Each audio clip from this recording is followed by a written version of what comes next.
আসসালামু আলাইকুম। সুপ্রিয় শিক্ষার্থী বন্ধুরা, কেমন আছো তোমরা? আশা করি ভালো আছো। নতুন একটা ভিডিও নিয়ে আবারও হাজির হলাম। এসএসসি পরীক্ষার্থীদের অর্থনীতি প্রথম সপ্তাহের অ্যাসাইনমেন্টের সমাধান নিয়ে আমরা সরাসরি অ্যাসাইনমেন্টের সলভ করার দিকে আগাই। তার আগে বলে দিই, আমাদের চ্যানেলটা যারা নতুন আসছেন অবশ্যই চ্যানেলটা সাবস্ক্রাইব করে আমাদেরকে সামনে এগিয়ে যাওয়ার আশাটা করে দিন। আমার এই চ্যানেলটা নতুন, আমিও ইউটিউব চ্যানেলে নতুন আসছি আপনাদেরকে কিছু শেখানোর জন্যে, ভালো কিছু প্রোভাইড করার জন্যে অ্যাজ এ স্টুডেন্ট হিসেবে। যাই হোক, অনেক বকবক করলাম, কিছু কাজের কথায় আসি। তো আমরা অর্থনীতির প্রথম কোশ্চিনটা দেখে দেন আমরা অ্যাসাইনমেন্টের উত্তরে যাব। আমাদের এই হচ্ছে অ্যাসাইনমেন্টের উত্তর। আমরা ফার্স্ট অফ অল আগে আমরা কী করব, অ্যাসাইনমেন্টের কোশ্চিনটা দেখি। কোশ্চিনে বলতেছে 4টা কোশ্চেনের উত্তর দিতে হবে। নির্দেশক দেওয়া আছে অর্থনৈতিক ব্যবস্থা, মিশ্র অর্থনৈতিক ব্যবস্থার বৈশিষ্ট্য, তুলনামূলক মূল্যায়ন, উত্তরের সাপেক্ষে যুক্তি। এই যে 4টা প্রশ্ন, এর পাশাপাশি এই যে নির্দেশনাগুলো দেওয়া আছে এগুলো মাথায় রেখে এই উত্তরগুলো দিতে হবে।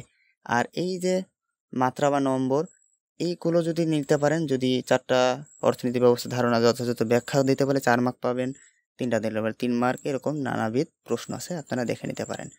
তো আমরা প্রথম ক নম্বর প্রশ্নটা সলভ করি। ক নম্বর প্রশ্ন বলতেছে কি অর্থনৈতিক ব্যবস্থা, তাহলে বিভিন্ন ধরনের অর্থনৈতিক ব্যবস্থার ধারণাটা এখানে উল্লেখ করতে হবে।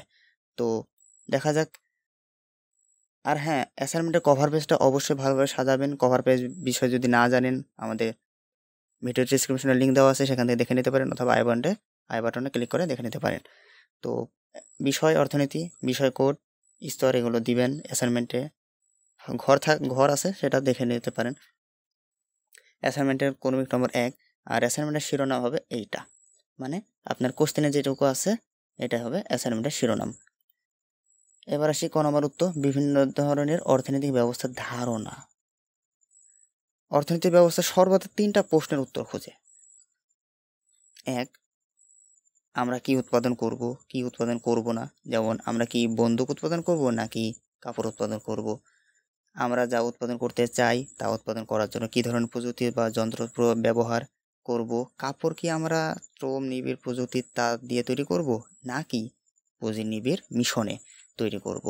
আমরা যা উৎপাদন করব তা আমরা কাদের জন্য করব। এই যে নানাবিধ প্রশ্ন, এই প্রশ্নগুলো আমাদের অর্থনীতি ব্যবস্থার ক্ষেত্রে খুবই জরুরি, বা প্রশ্নটা খুঁজে।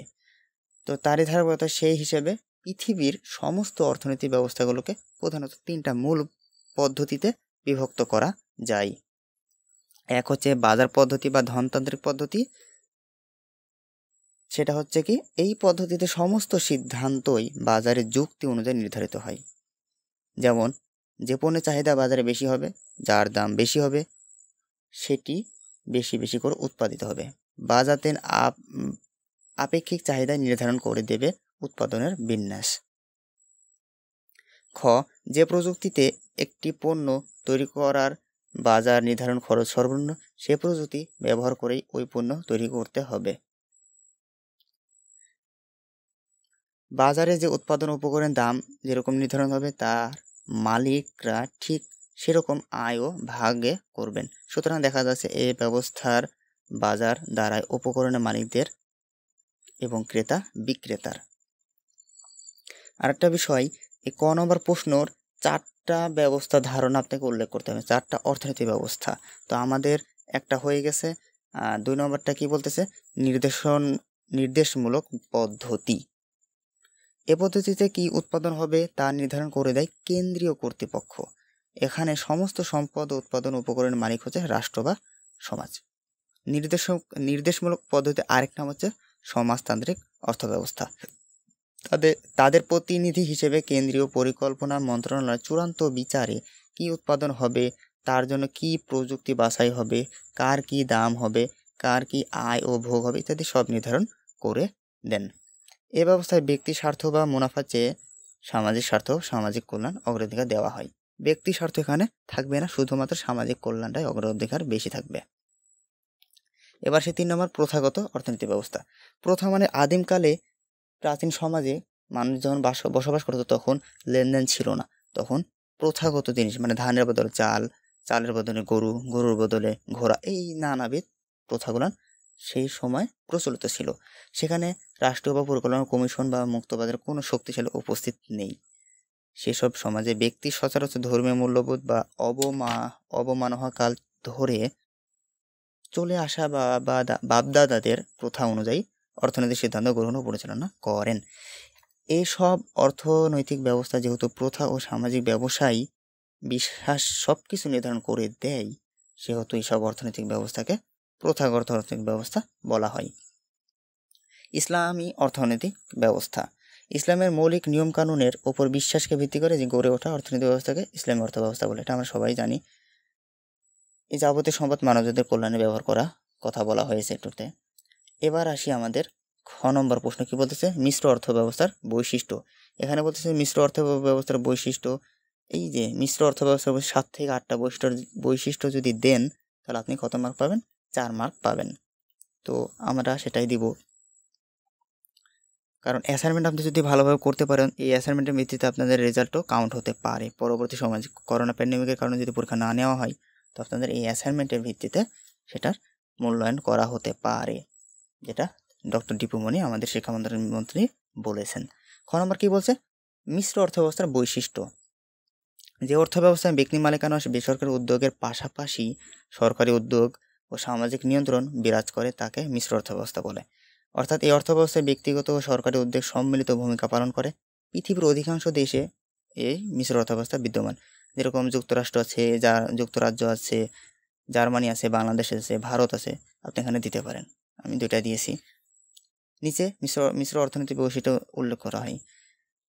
সম্পদের ব্যক্তিগত সমবায় ও সরকারি মালিকানা। আপনি ইচ্ছা করলে এই ব্যাখ্যারও দিতে পারেন, যদি না দেন কোনো সমস্যা নাই। শুধুমাত্র এই যে এটা বৈশিষ্ট্য আমাকে কি বলেছে? মিশ্র অর্থব্যবস্থার বৈশিষ্ট্য যথাযথ ব্যাখ্যা। তা আমাকে অবশ্যই কি ব্যাখ্যা অবশ্যই দিতে হবে। তো মিশ্র অর্থব্যবস্থার ব্যাখ্যাটা দিয়ে দিবেন। তো মিশ্র অর্থব্যবস্থায় ব্যক্তি তার স্থাবর অস্থাবর সম্পত্তি, যে বৈশিষ্ট্যটা দিবেন সেই বৈশিষ্ট্য একটু হালকা ব্যাখ্যা করে দিবেন, তাহলে ইনাফ। 2 নম্বর কি বলতেছে? ব্যক্তিগত উদ্যোগ। মিশ্র অর্থনীতিতে উৎপাদন, ব্যবসা বাণিজ্য, বন্টন ও ভোগ সহ অধিকাংশ অর্থনৈতিক কার্যাবলী ব্যক্তিগত উদ্যোগে সংগঠিত পরিচালিত হয়। মুনাফা অর্জন। মিশ্র অর্থনীতিতে বেসরকারি খাতে অর্থনৈতিক কার্যক্রম পরিচালনা করার মাধ্যমে মুনাফা অর্জন করা সম্ভব হয়। 4 নম্বর সরকারি ও বেসরকারি খাতে উপস্থিতি ও স্বীকৃতি। সম্পদের রাষ্ট্রীয় ব্যক্তি মালিকানা। মিশ্র অর্থব্যবস্থায় ব্যক্তি মালিকানা প্রতিষ্ঠিত থাকে। এবার আসে আমার গ নম্বর প্রশ্ন। কি বলতেছে? তুলনামূলক মূল্যায়ন। বিভিন্ন যে অর্থনৈতিক ব্যবস্থা আছে সেই ব্যবস্থার সুবিধা অসুবিধা মূল্যায়ন করতে বলছে। তো এখানে সুবিধা অসুবিধা উল্লেখপূর্বক যথাযথ তুলনামূলক মূল্যায়ন করতে হবে। তো বিভিন্ন অর্থব্যবস্থা তুলনামূলক মূল্যায়ন করি। বিভিন্ন অর্থব্যবস্থার বৈশিষ্ট্য উল্লেখপূর্বক কিছু সুবিধা। সম্পদের মালিকানা। বাংলাদেশের অর্থব্যবস্থা সম্পদের মালিকানা, উৎপাদন ব্যবস্থা, ব্যবসা বাণিজ্য প্রত্যেক খাতে সরকারি ব্যক্তি মালিকানায় উপস্থিত বিদ্যমান।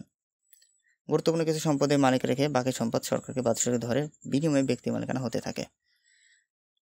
সরকারি বিনিয়োগ আছে কিছু সমাজ অর্থনৈতিক উন্নয়নের ক্ষেত্রে। তারপর আছে বেসরকারি বিনিয়োগ আছে, অর্থনৈতিক পরিকল্পনা আছে।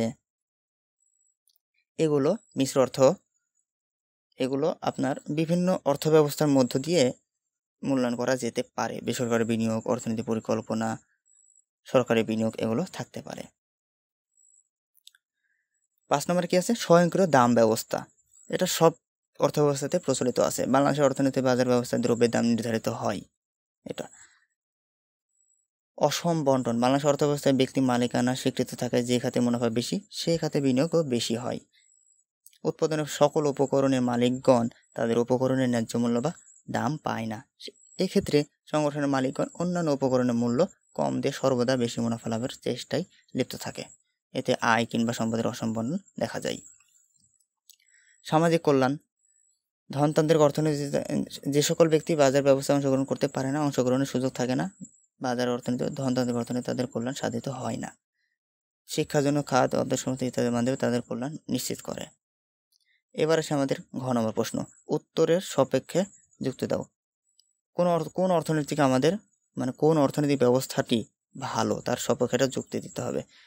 তা আমাদের অর্থনীতির মিশ্র অর্থব্যবস্থা হতে সর্বাপেক্ষা উৎকৃষ্ট অর্থব্যবস্থা, কারণ এই অর্থব্যবস্থা ব্যক্তি মালিকানা সরকারি উদ্যোগের সম্মিলিত উৎপাদন কার্যক্রম সম্পন্ন করা হয়। বিশ্বে কোথাও বিশুদ্ধ সমাজতন্ত্র নেই, তাই অনেক মিশ্র অর্থব্যবস্থাকে উন্নত অর্থব্যবস্থা বলে মনে করেন। উপসংহার আপনি এটা দিয়ে দিতে পারেন, মিশ্র অর্থব্যবস্থা অর্থনীতি মূলত ধনতান্ত্রিক অর্থনীতি ও সমাজতান্ত্রিক অর্থনীতির সংমিশ্রণ। এই যে উপসংহারটা এভাবে লিখে দিবেন, তাহলে আপনার এই অ্যাসাইনমেন্টটা ঘ নম্বর প্রশ্ন সঠিক হয়ে যাবে। আপনি আরও যদি বই ঘেটে যদি দিতে পারেন, কোনো সমস্যা নাই, অ্যাজ ইউর উইশ। তো ভিডিওটা অনেক লং হয়ে গেল। অ্যাসাইনমেন্টের এই হচ্ছে উত্তর শেষ। ইউটিউব চ্যানেলের নাম আমাদের to learning. Thanks for watching, please subscribe the channel.